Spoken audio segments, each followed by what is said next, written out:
মার্কিন যুক্তরাষ্ট্রের সঙ্গে সরাসরি কোনো দ্বিপাক্ষিক বৈঠকে বসার পরিকল্পনা নেই বলে আনুষ্ঠানিকভাবে জানিয়ে দিয়েছে ইরান। ওমানের মধ্যস্থতায় পরোক্ষ কথাবার্তা কিছুটা এগুলেও আলোচনার দিক নির্দেশনা ও শর্ত যুক্তরাষ্ট্রকে নির্ধারণ করতে দেবে না তেহরান, এমনটাই স্পষ্ট করেছেন দেশটির উপপররাষ্ট্রমন্ত্রী কাজেম গরিবাবাদি।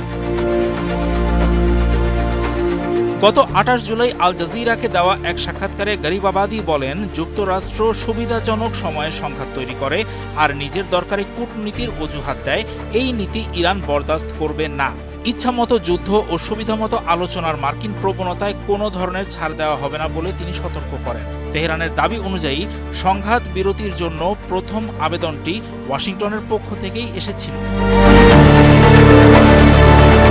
সম্প্রতি মার্কিন প্রেসিডেন্ট ডোনাল্ড ট্রাম্প দাবি করেছিলেন, ইরান অনুকম্পা চাওয়ায় যুক্তরাষ্ট্র সাময়িকভাবে হামলা ঝুলিয়ে রেখেছে। ট্রাম্পের এই বক্তব্য খণ্ডন করতেই গরিবাবাদি মূল বিষয়টি প্রকাশ্যে এনে জানান, সংঘাতের অবসান আসলে ওয়াশিংটনই চাইছে, ইরান নয়।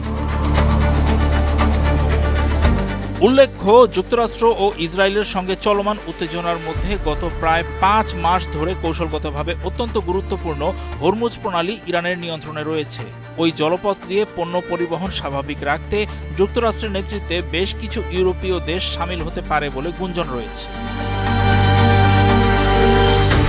অন্যদিকে মার্কিন সেন্ট্রাল কমান্ড জানিয়েছে, ওই অঞ্চলে বাণিজ্য পথ সুরক্ষিত রাখতে মধ্যপ্রাচ্যের জলসীমায় ২০টিরও বেশি মার্কিন যুদ্ধজাহাজ মোতায়েন রাখা হয়েছে। পরিস্থিতি সামলাতে সেন্টকম এর মধ্যে অন্তত ১৮টি বাণিজ্যিক জাহাজের পথ পরিবর্তন করেছে এবং একাধিক জাহাজে তল্লাশি অভিযান চালিয়েছে।